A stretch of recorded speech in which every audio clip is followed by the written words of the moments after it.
Hey everyone, thanks for joining us again for another blind banter episode. Tonight, again, we're just bantering, as the last title has said, and you're joined by Carlos and myself, Lorne, and yeah, we're just going to start bantering, and I believe it's Carlos's time. Yeah, so I just want to talk a little bit about socializing. A little, when you're a blind person. I think that this is a really important topic because I thought about it earlier this semester. This year has been a really interesting year for me because I've joined a fraternity, but also at the beginning of the year I had no type of social life. And I know we talked about this in a previous podcast, but I feel like this is how important it is that we really need to cover it over a few episodes because to me it's one of those things that every human needs, right? This is one of like when I first came to college, my friends kept telling me, you need someone, you need a specific group on campus to help anchor you. You need a specific group on campus. You need this, you need that, right? And to me, I just thought, I don't need socialization. I'll be fine by myself. I don't necessarily need this group that they're telling me about. But it's really important for humans as we are to socialize, and I think that's probably the most important thing that I've learned, and that's also been some of the most challenging stuff for me, particularly because I'm an introvert. But I also think that being blind, I see way too many of the people I know who are also blind or visually impaired have this issue. And I don't know, Lauren, I mean, how different is the Canadian system of the blind, right? In my opinion, there are a lot of blind people here who I've met who are a little bit less socially willing to go out. What do you think of that in Canada? Do you find that to be exactly the same? Do you find it to be different? Um, give us your thoughts on that. Honestly, I think it's pretty much the same as in stateside and Canada-wise. Of course, you're going to get the people that are extremely introverted, and you're going to get that in the non-blind community as well as the blind community. You're going to Yeah, get the yeah, definitely. extroverts, and I find that the extroverts, eh, they usually seem to have the voice, of course, because Yes. they're first and foremost into the public eye of things. But I think it's really depends because you've got really two. No, I'm gonna say you've got three type of extroverts because the introverts, of course, are just they're well, I guess introverted to the point of where, well, but like so the three main ones both working in a social work setting as well as being in a nonprofit setting, I was able to really get a full kind of, I guess, gamut of everything. So you've got the ones that are extremely angry and they think that the world owes them something and it's society that has screwed them completely over, which I don't know. I don't think society's really taken their eyesight away, but they seem to think so. And then you have the other ones that are just really, I don't know, they're just really down, but they're also very loud. So, woe is me. I'm going to sit in this corner and I'm still going to get really angry with you, but I'm not going to be almost like a radical, I guess. The angry, I want money, I want payments, let's do these disability programs. I don't want to have to learn how to, I guess, navigate a certain something because you should be making it accessible for me without me having to put any of the work in. And then, of course, you have middle of the road people would go, okay, I understand I have a visual impairment, and it's not probably the best type of outcome that I can possibly have, but I'm going to play my cards right, and I'm going to figure out, okay, this is not overly accessible. What can I do to make it accessible, or can I work with someone to make it accessible? And I'm just a quote unquote normal person, and I'm okay with living it, and I'm really happy that I'm living. So those are the three kind of extroverted people that I kind of meet. And I guess those are somewhat true minus the middle of the road introverts that you get. The two introverts that I find are either the angry slash sad, woe is me, everything's horrible, I'm going to go in this corner and cry and die or whatever you want to do. And then you also get the other ones, which, well, it is what it is. I can't do anything about it. I'm not going to try to do any type of advocacy. I'm not going to try to make any difference. I'm just going to be status quo, and I'm just going to live my life without bothering anybody, and I'll just exist. So those are the two types of introverts I find, but I'm sure that they're very similar stateside. Yeah, I mean, and I want to say this, just as I feel like it doesn't need to be said, but realistic, we need to say it. This is not a byproduct of, oh my God, these people are blind, so that's why they're like this. This is a byproduct of the environment you grow up in, and what types of things you're exposed to. I mean, I myself would now consider myself to be more middle of the road, where I recognize that it's not ideal to be blind, but I also recognize that I have to play these cards the way I was dealt, and I have to go that route, whatever, for better or for worse. But I once was also one of the very angry, bitter, sad, all of the above people, because I felt that it was unfair that I was blind. And undoubtedly, I mean, let's be honest, right? There are a lot of things that we're missing out on. There are a lot of things that we can't do as blind people. But it's also a fact that there's no one really at fault for it, right? At least in my case. I mean, there's so many blind people out there with different cases. Maybe you were, something happened to you where someone is at fault. But largely, in a lot of cases like my own, there's no one at fault for it, and you can't really change it, right? For me, there's nothing I can do to change my status without acknowledging the fact that, okay, I am blind and I have to work within that framework that I was given. And so that's kind of what led me to change my mind. Now, this is a very difficult but yet rewarding process for anyone who might still be in this stage of anger, sadness, whatever you want to call it. Because what I saw in myself in this stage, and I think what's universally true, is that you don't really achieve very much of your potential when you're in this stage, right? Because realistically, you don't try, right? What's the point of trying when everything is pointless, right? You're blind anyways. You're not going to get anywhere. And that's honestly the way I thought for a few years when I was a teenager. And I kind of shifted my perspective because someone gave me that talk, which is like, no one really owes you anything. You're just self-pitying yourself because you don't want to confront the fact that you yourself don't want to work hard in spite of your blindness. And that kind of made me reflect on my life, because that was true, right? We as blind people have a lot of limitations. We're never going to be able to be truck drivers. We're never going to be able to do anything that's sight related, but there are a lot of things we can do. And there are no excuses if we decide to say, well, I can't do this, but it's because we haven't worked hard.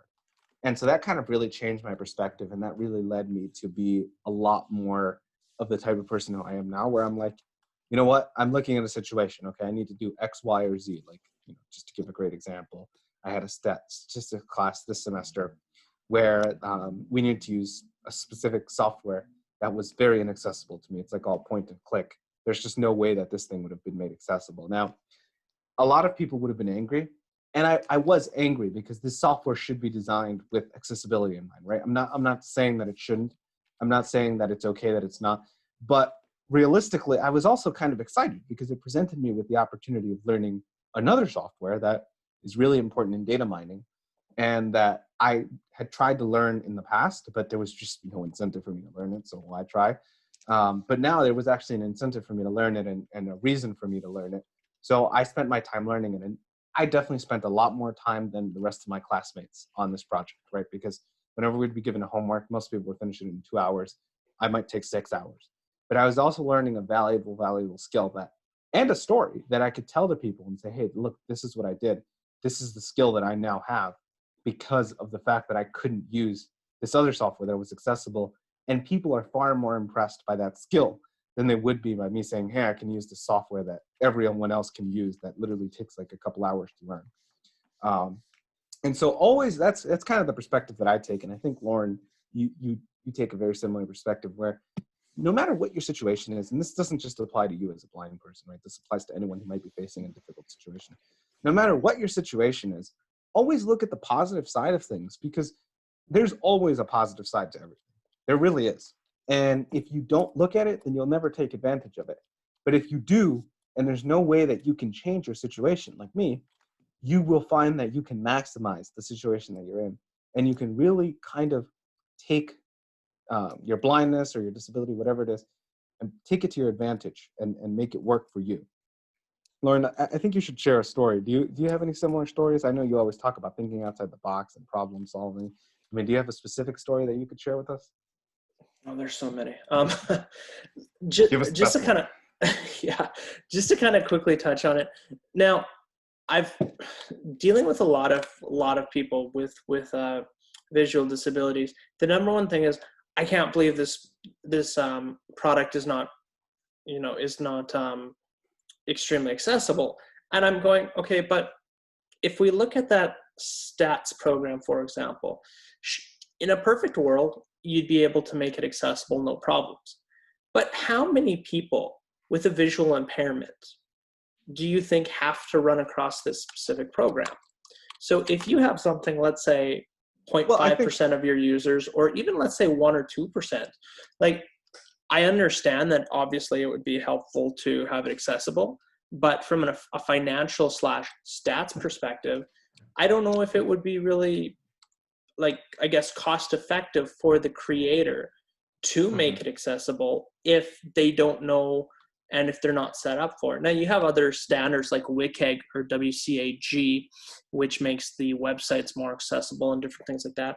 But I don't know if it's really like, I understand both sides of the coin to it. And I think that, like I said, in a perfect world, it would be great. But if you don't have a large user base that has a form of a disability, I I don't really know. Like, one of the best things is I read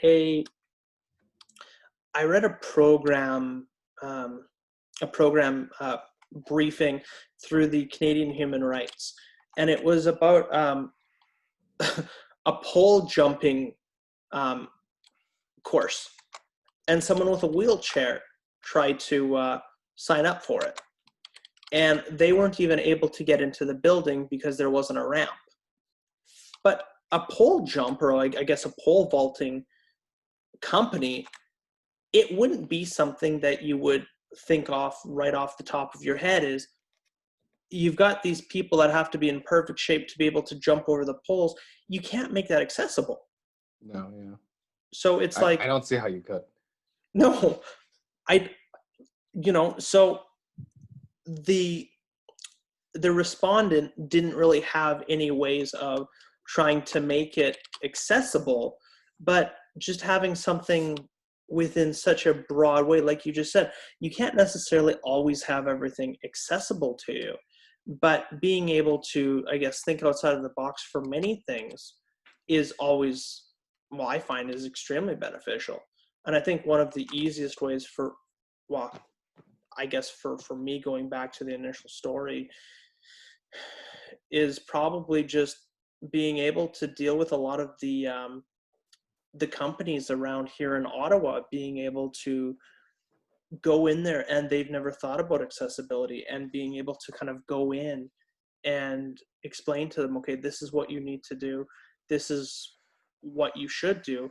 It's fantastic you have a ramp, but there's more disability additives to a facility. For example, a recreation center here in Ottawa, they were they're really good for the most part with it, and they're like, oh yeah, it's all blind. You've got motion sensors on the doors. You've got all this other stuff, but the number one issue was the door swung towards you. So that's not great for a blind person. If you're Yeah. walking up to that door and of course you don't see that door, well, if you have a dog, they may operate fast enough, but it's not guaranteed. And then of course, if you have the cane, you've got a 50-50 chance depending on if it hits the cane or not. But they've got all these large print things, and they said, okay, well, we have all this braille. But the funniest thing about the sign was the braille was flush with the sign. It was just printed on it. It wasn't actually raised dots. And I go, okay, but how's I've a never blind seen person supposed to read that? that.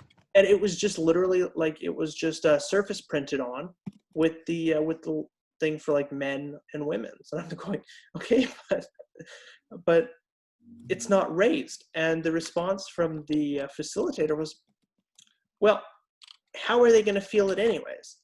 How are they going to know the sign's there? And it's like, but if you're making braille that's at the Then exact why even put a standard sign place, there?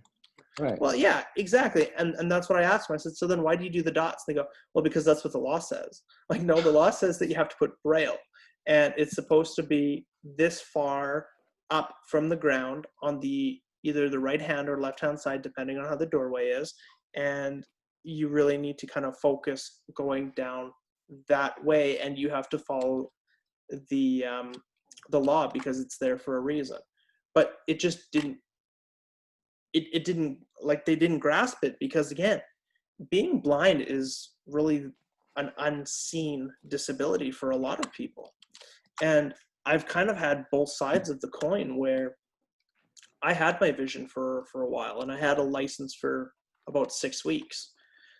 And so unfortunately it was just due to a whole transition in the plateau and everything. So that's why I only had it for 6 weeks. But having something like that, yeah, it's not the most ideal to be to get visually impaired and to become extreme low vision after 10 years. But you have a lot of people, and I've seen this time and time again, where they're say in their 60s or or later years, their golden years, and they just wake up and they've got hit with macular degeneration or retinitis pigmentosa or even glaucoma, and it's due to diabetes or due to just genetics. And all of a sudden, their entire world is ripped apart from them. And it's okay. Well, I was able to drive for 50 years. I met a guy that was a vet, but he was part of the Canadian sniper teams back in the 80s. And he goes, I'm now 56 and I can't drive. I can't drive. I can barely see my wife right at the time, but I was able to go into the middle of the bush and I was a sniper back in the day. So you've got people like that that have just their whole worlds get ripped and twisted upside down.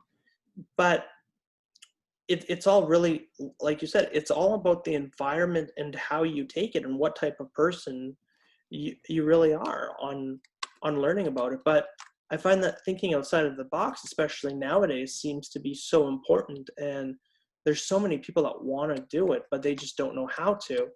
And I think that being visually impaired really throws you, I guess if you want to utilize your blindness, it really throws you into a plateau of where you have to learn on how to think outside of the box because you have to approach issues differently. And by doing that, it gives you different outcomes. So what someone that has full vision may see, it may be easier or it may be more difficult. But for the most part, I feel that if you have enough kind of ambition, you'll definitely find the overall goal that you're trying to achieve or try to seek out. Yeah, and again, I think that this is one of the things that I've discovered, right? Because I'm one of those nowadays. I'm one of those people who likes to see the positive in everything. Right? Something bad happens to me, I like to see, okay, what can I get out of this, right? I failed at this. What does this mean for me? And what lesson does this teach me? And I apply that lesson to my blindness, and I think that that's kind of the whole thing that I wanted to convey today. Kind of pivoting a little bit back to the social aspect, right? For me, it was very, very challenging to go out as a blind person and meet people who, like, it's so hard. I mean, I don't remember the specific line, but Dante, the poet, I think he's a Greek poet, has like a line about how, in one of his books, about how the most terrifying thing were the sightless people that couldn't see him because he couldn't meet their eyes, right? So it shows you that there's generally an aversity to people meeting people who are blind. And I don't know why that is, but there is, right? If you can't look at them, they kind of feel a little bit disturbed, Oh yeah. especially if you can't make eye contact. And so for me, that really, gave me fits and starts and everything. But another thing that I have, and I think that this, for me, this is what my thing was right, making smart comments, like, quoting Dante and saying other things in class. But everyone has their talent. Maybe it's yours is humor, right, Lorne? I think that's what you do, and that's what kind of distinguishes you from the crowd. But everyone has their own, and kind of and use that to your advantage, so that not only do people come to you, but also you can go up to people and they'll say, hey, that's not they won't think of you necessarily as the blind guy. They'll be like, that's that, that funny guy from class, or there's that smart guy from class, right? And that's kind of how I've approached socially. And it's definitely challenging, but I think if you think about yourself, right, regardless of whether you are an 18-year-old person who just graduated from high school and you don't feel like you've gotten much because you're blind, or whether you're a college graduate who has achieved all of this in spite of the fact that you're blind. The fact is that you've achieved stuff that most people, I mean, I've gotten a lot of people who've come up to me and been like, I would make it if I was blind. And some of them I'm like, oh yeah, you would, don't worry about it. But there are some people that I've seen who would not make it if they're blind. I mean, let's be honest, right? There are some people, and I'm sure you've met these types of people, Lauren, and you're like, man, you are lucky you are not blind, because you wouldn't be here very long. And so kind of, to give yourself a little bit of props, congratulate yourself on that, and use that self-confidence to go up to someone and socialize with people and meet more people and kind of tackle the challenges that you face in your life, right? For me, that was socially. Maybe some of you people are not necessarily facing a challenging social thing. Maybe for you, it's asking your boss for a raise, or maybe it's, going out and doing something that you've never done before, right? But the whole point of all of this is to go out and challenge, because no matter what you are, and I feel like this needs to be extended to more people who even aren't blind necessarily, but maybe have another disability, or just, you're just an everyday person. You've always conquered something that most other people would not be able to, right? Like, I mean, there are people out there who've conquered stuff that for me, I'd be like, oh, geez, I can't do it. And so always take that into consideration, and then use that confidence that you get from it to go out and conquer whatever demon that you have. For me, it was definitely social, and I feel like that's the case for a lot of other blind people, and that's kind of the main message. But I think that this generally applies to anyone who's having a problem that they're facing. So I don't know, Lauren, I mean, tell me a little bit more about, you've always been, and I feel like this is a little bit different for you because you've always been, you've had differing stages of your life, right? You've always been a social person, but you've had a stage where you were not blind and you had a license, like you said, but then there's also been a stage where you have more deterioration of vision. How have you dealt with that? Because I feel like that's, and has that changed your social life at all? Because I feel like that's one thing that I wouldn't myself be able to deal with, is being able to at one point drive, and then now to the point where you need a guide dog. That seems to me to be very challenging. How do you face that whole aspect of your vision? Well, it's definitely different, and kind of just to, I got to quickly touch back where it's always funny, like when you said about people that just couldn't be visually impaired, right? And they just go crazy, but they go, oh, but I wore a blindfold one time for like 30 minutes, so I fully understand what you go through. And I go, but I've always been able to see. Yeah. So, I can't see very well, but I just see peripherally. So it's not that I have a complete blindfold, because frankly, if I had a complete total blindfold on, yeah, I'd be lost too, and I'm visually impaired. So there's so many different ways of doing that, and it's just, it's absolutely hilarious. Well, I find it hilarious, but again, that's my personality. But I've always been the type of person that, I don't know, I just find that even as a child, like when I was learning to ride a bike, I kept falling, but I kept picking myself back up, kept falling, picking myself up. Now, I'm a slow learner when it came to that. It took me like a year and a half to learn to ride a bike, but I kept doing it. You were 9 when you started. You were 12 when you ended. Yeah, exactly. Exactly. No, it was more like 6 and 7, but just having things that, because when I first moved to Ottawa, it was about 10 years ago from Saskatchewan. I lived in an apartment for, I don't know, maybe 3-ish, 4-ish months. And then there was some issues with the landlord and some of the parties that they were throwing. So it wasn't the safest for me. And this was, I would say March or April-ish.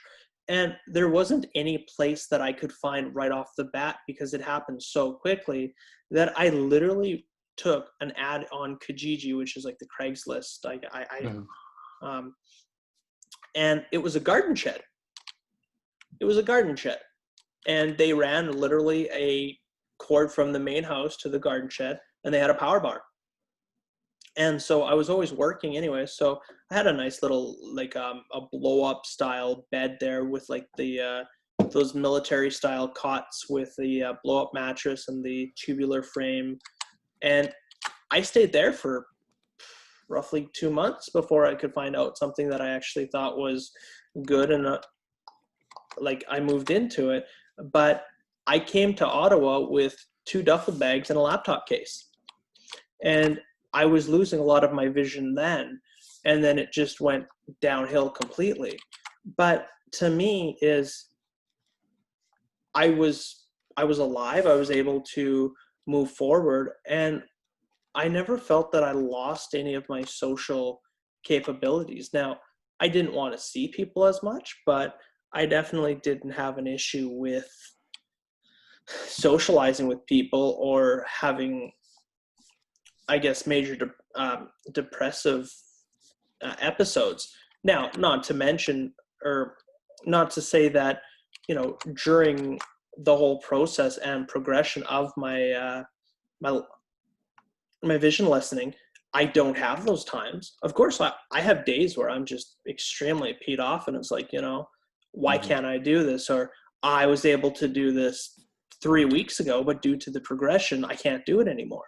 Yeah. Or looking at someone and them going, are you going to actually look at me? And go, I can see you just fine. And they go, well, no, you're looking to the left over my shoulder. Well, no, I can only see peripherally. So I have to look at you to be able to see you because I can't see centrally.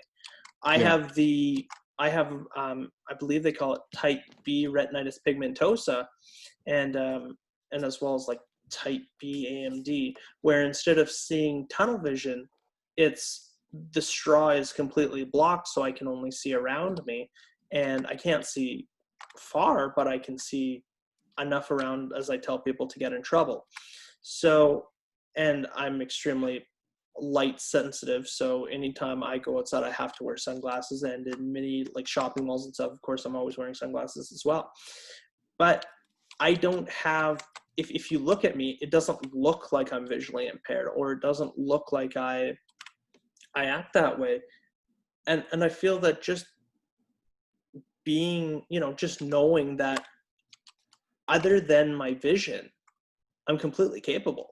I've got Yeah. full movement, I've got full mobility. I can compensate with different tools, canes, sighted guides, dogs.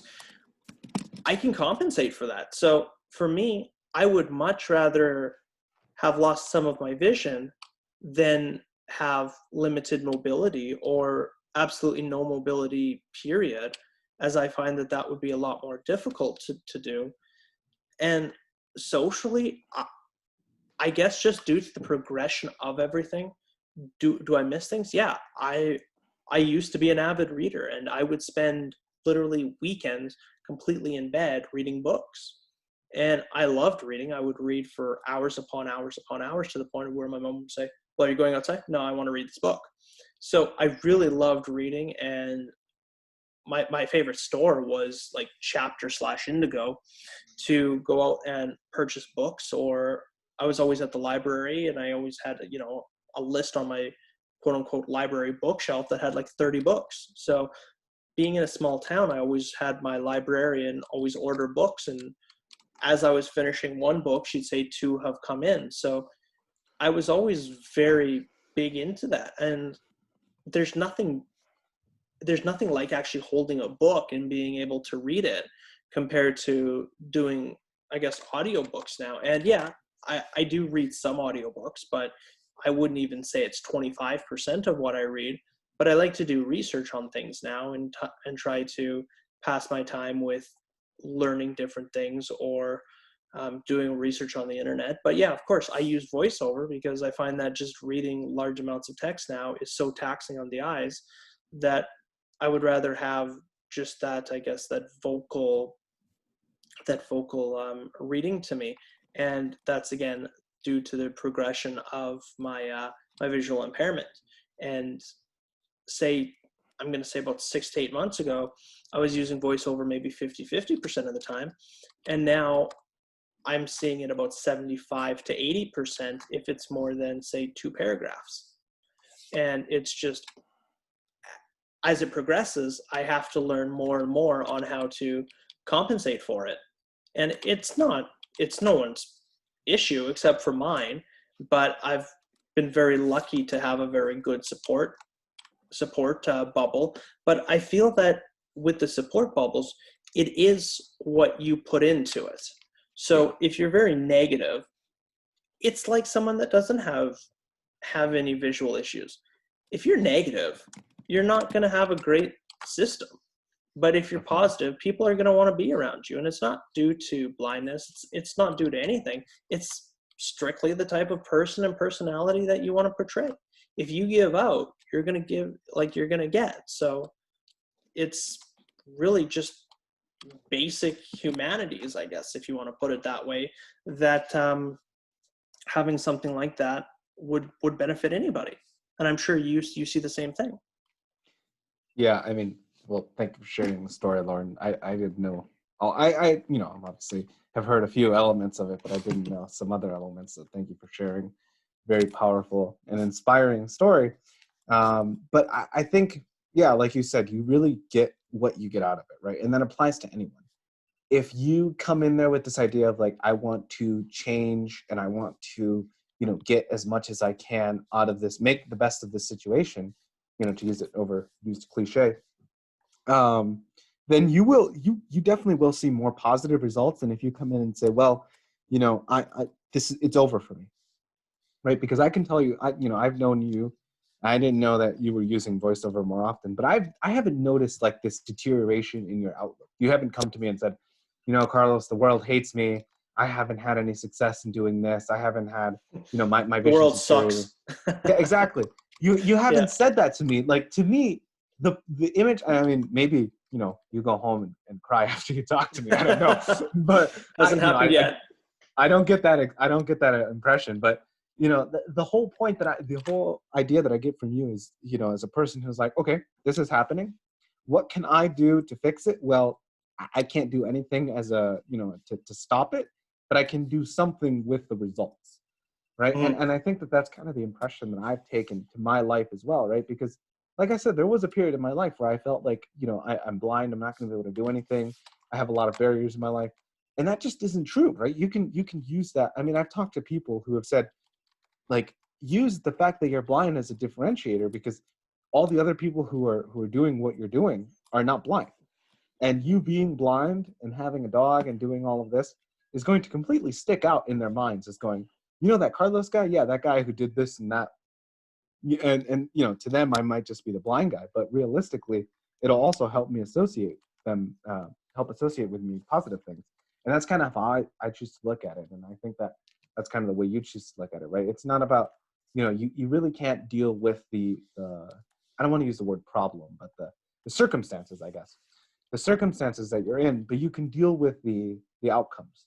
And there's a lot of people, I feel like, in this world who choose to take those outcomes and go, well, you know, it's it, that's it, whatever it is. And it really applies to just failures in general or whatever, right? If you want to get this really great job and you don't end up getting it, you know, you might just take those circumstances and go, well, that's it. I'm just going to sit here and drink this whole bottle of wine and then, you know, fall asleep on the couch and watch Netflix, right? You can do that.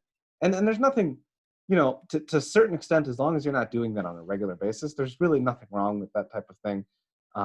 But on the other hand, if you choose to do that on a regular basis, you also need to acknowledge that, you know, you're going to keep having those types of episodes, right? And it's the same thing with people like us who are blind, right?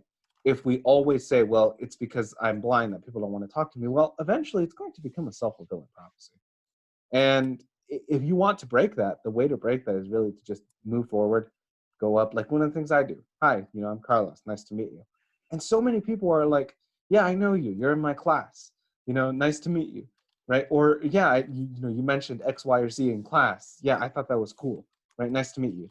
Right. So always there's some kind of differentiator that makes you different, and use that to your advantage, because that's the kind of way that you conquer that and you move forward and you turn that self-fulfilling prophecy from going from, you know, no one wants to talk to me because I'm blind, you know, into everyone wants to talk to me because I'm blind. And I think that that's kind of the way I've used it, is use that self-fulfilling prophecy for good and use the outcome of the circumstances that you've been given for good. And that's kind of the way that I've done it. And I think that from Lorne's story, it's pretty obvious that that's the way that you've done it as well, Lorne. Yeah, and what you just said, I have to point out, is absolutely key. So the word utilization, 100%. But first and foremost, hi, I'm so and so, and I'm visually impaired. Not, hi, I'm blind and I'm Lorne, or hi, I'm blind and I'm Exactly. Carlos. Yep. It's, I am me. I have this situation, but so does everybody else. Everybody else has so many forms of a form of disability that you may not know. And it wouldn't necessarily Yeah, be, exactly. it can be anything from anxiety to extreme depression to whatever you want to do. But at the end of the day, everybody has something going. Yeah. And if you look at someone and you go, wow, that person has their life together, that just means that they're a better salesman than you are, or salesperson, right? That's so Because true, yeah. everybody has something. You don't know that there may be nothing wrong with them per se, but when they go home, they may be extremely depressed. They may have a very horrible living situation. There is so many different things out there that each person has. And, I definitely think that we should start looking at doing a podcast on utilization, on how this would do it. But unfortunately, we are past our time normally. So this is actually a longer one that we've done so far, but I definitely want to talk a little bit more about it because it just seems to be flowing so easy. But that will have to be Let's for do a part two. Yeah, absolutely. And so if you want to get in on it, you can definitely email us at blindbanter@gmail.com. You can also see us on Twitter at The Blind Banter, on Instagram at The Real Blind Banter, and Facebook Blind Banter.